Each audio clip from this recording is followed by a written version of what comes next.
மகாராஷ்டிரா சென்றுள்ள பிரதமர் மோடி பல்கார் பகுதியில் உள்ள 76,000 கோடி மதிப்பிலான வத்வான் துறைமுக திட்டத்திற்கு அடிக்கல் நாட்டினார். இது இந்தியாவின் பெரிய ஆழ்கடல் துறைமுகங்களில் ஒன்றாக அமையவுள்ளது. திட்டத்தை துவக்கி வைத்து பிரதமர் மோடி பேசும்போது, இந்திய தாயின் மகனான சத்ரபதி சிவாஜியை அவமதிக்கும் கூட்டம் நாங்கள் அல்ல. சிவாஜி எனக்கு கடவுள் போன்றவர். காற்று மலையில் சிலை சேதமடைந்ததற்கு எனது கடவுள் சிவாஜியிடம் தலை வணங்கி மன்னிப்பு கேட்டுக் கொள்கிறேன். இந்த மண்ணின் மைந்தரான சாவர்கரை அவமதித்த சிலர் அதற்காக மன்னிப்பு கேட்க தயாராக இல்லை. இந்தியாவின் வளர்ச்சிக்கு இன்று முக்கியமான நாள். இது கடந்த 10 ஆண்டுகளாக இருந்தாலும் சரி, இப்போது எனது அரசின் 3வது முறையாக இருந்தாலும் சரி, பெரிய முடிவுகள் எடுக்கப்பட்டுள்ளன. மகாராஷ்டிராவில் வளர்ச்சிக்கு தேவையான சக்தியும் வளங்களும் உள்ளன. இன்று 76,000 கோடி ரூபாய் மதிப்பில் வத்வான் துறைமுகத்திற்கு அடிக்கல் நாட்டப்பட்டுள்ளது. இது நாட்டின் மிகப்பெரிய ஆழ்கடல் துறைமுகமாக இருக்கும் என அவர் கூறினார். பாஜக தலைவர் அண்ணாமலை ஆக்ஸ்போர்ட் பல்கலைக்கழகத்தில் படிப்பதற்காக சென்றுள்ளார். இந்நிலையில் அவருக்கு பதிலாக புதிய தலைவரை நியமிக்கப்படுமா என்ற நிலையில் அண்ணாமலையை தொடருவார் என்று தெரிவிக்கப்பட்டது. இதையடுத்து பாஜக தலைவர் அண்ணாமலை கடந்த 28ஆம் தேதி லண்டன் புறப்பட்டு சென்றார். இந்த நிலையில் அண்ணாமலை இல்லாத நிலையில் அவரது பணிகளை கவனிக்க ஹெச் ராஜா தலைமையில் குழு ஒன்று அமைக்கப்பட்டுள்ளது. அந்த குழுவில் ஹெச் ராஜா ஒருங்கிணைப்பாளராக நியமிக்கப்பட்டுள்ளார். மேலும் அந்த குழுவில் தமிழக பாஜக துணைத் தலைவர் சக்கரவர்த்தி, கனக சபாபதி, மாநில பொதுச் செயலாளர்கள் முருகானந்தம், பேராசிரியர் ராமசீனிவாசன், மாநில பொருளாளர் SR சேகர் ஆகியோர் நியமிக்கப்பட்டுள்ளனர். தேனி மாவட்டம் பெரியகுளம் பகுதியை சேர்ந்தவர் நாகராஜன். இவர் மாவட்ட காவல் கண்காணிப்பாளரிடம் ராஜா மீது பரபரப்பு புகார் அளித்துள்ளார். அதாவது OPS-இன் சகோதரர் ராஜா தனது மகன் தொழில் செய்வதற்காக முன்னாள் பெரியகுள நகர்மன்ற தலைவரும் தற்போதைய தேனி மாவட்ட ஆவின்பால் தலைவருமான ராஜாவிடம் 4 கோடி ரூபாய் பணம் கடனாக வாங்கியதாக தெரிவித்துள்ளார். இதற்காக என் பெயரிலும் என் மனைவி பெயரிலும் உள்ள தென்னந்தோப்பு அசல் பத்திரங்களையும் வாங்கி வைத்துக் கொண்டார். இதையடுத்து ராஜா பணம் திருப்பி கேட்டதை அடுத்து முதல் கட்டமாக கடந்த 2021ஆம் ஆண்டு 1,98 லட்சம் பணத்தை திருப்பி கொடுத்தேன். அப்போது கொரோனா பாதிப்பின் காரணமாக மீதி பணத்தை திரும்ப கொடுக்க முடியவில்லை. இதனால் 5 கோடி ரூபாய் தர வேண்டும் என்னிடம் இருந்து எழுதி வாங்கிக் கொண்டார்.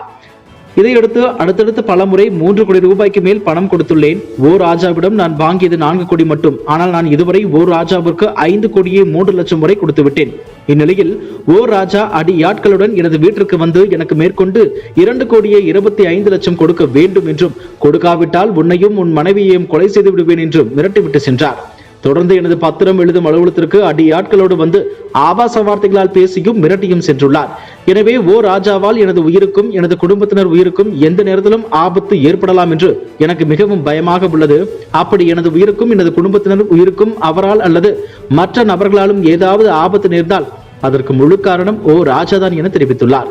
எனவே ராஜாவிடமிருந்து எனது உயிரையும் எனது குடும்பத்தார்கள் உயிரையும் எங்களது உடைமைகளையும் காப்பாற்றி கொடுக்கும்படி அந்த மனுவில் தெரிவித்துள்ளார். இந்த புகார் மனு மீது போலீசார் விசாரணையை தொடங்கியுள்ளனர். 2 தரப்பையும் நேரில் ஆஜராக உத்தரவிட்டுள்ளனர். ஜார்க்கண்ட் முக்தி மோர்ச்சா கட்சி தலைவரும் ஜார்க்கண்ட் முதலமைச்சருமான ஹேமந்த் சோரன் பண மோசடி வழக்கில் அமலாக்கத்துறையால் கடந்த ஜனவரியில் கைது செய்யப்பட்டு திகார் சிறையில் அடைக்கப்பட்டார். இதையடுத்து பிப்ரவரியில் அக்கட்சியின் சம்பாய் சோரன் முதல்வராக பொறுப்பேற்றார். கடந்த ஜூனில் ஹேமந்த் சோரன் ஜாமீனில் வெளியே வந்தவுடன் மீண்டும் முதல்வராக பொறுப்பேற்க வேண்டி சம்பாய் சோரன் பதவி விலகினார். இந்நிலையில் கடந்த சில நாட்களுக்கு முன் தன் ஆதரவு MLA-க்கள் சிலருடன் டெல்லி சென்றார் சம்பாய் சோரன். தொடர்ந்து பாஜகவில் இணைய உள்ளதாக செய்திகள் வெளியாகின. இதுகுறித்து பதிலளித்த சம்பாய் சோரன், ஆனால் அரசியலை விட்டு விலக வேண்டாம் என்று மக்கள் அளித்த ஆதரவு காரணமாக பாஜக இணைய முடிவு எடுத்துள்ளேன் என கூறியிருந்தார். அதன்படி இன்று அசாம் முதலமைச்சர் ஹிமந்தா பிஸ்வா, மத்திய அமைச்சர் சிவராஜ் சிங் சௌஹான் ஆகியோர் முன்னிலையில் சம்பாய் சோரன் பாஜகவில் இணைந்தார். அந்த மாநில சட்டசபைக்கு வரும் நவம்பர், டிசம்பரில் தேர்தல் நடைபெற உள்ள நிலையில் அவர் பாஜகவில் இணைந்தது அரசியலில் பரபரப்பை ஏற்படுத்தியுள்ளது. கொல்கத்தா பெண் பயிற்சி மருத்துவர் பாலியல் வன்கொடுமைகளுக்கு எதிராக குற்றவாளிகளுக்கு கடும் தண்டனை விதிக்க வேண்டும் என மேற்கு வங்க முதலமைச்சர் மம்தா பானர்ஜி ஏற்கனவே பிரதமர் நரேந்திர மோடிக்கு கடிதம் எழுதியிருந்தார். இந்நிலையில் மம்தா பானர்ஜி பிரதமர் நரேந்திர மோடிக்கு மீண்டும் கடிதம் அனுப்பியுள்ளார். அதில் பெண்கள், குழந்தைகள் பாதுகாப்பு தொடர்பாக முக்கிய பிரச்சனைகள் குறித்த எனது கடிதத்திற்கு தாங்கள் பதில் அனுப்பாதது ஏன்? பெண்கள் பாதுகாப்பு தொடர்பான நிலையை உணராது மத்திய அமைச்சர் எனது கடிதத்திற்கு பதில் அனுப்பியுள்ளார். பாலியல் குற்றவாளிகளுக்கு முன்மாதிரியான தண்டனை குறிப்பிட்ட காலக்கெடுவுக்குள் தரப்பட வேண்டும் என்றும் கூறியுள்ளார். இதுபோன்ற செய்திகளை மேலும் தெரிந்து கொள்ள எங்களது YouTube, Facebook மற்றும் Twitter ஆப்களை சப்ஸ்கிரைப் செய்யவும்.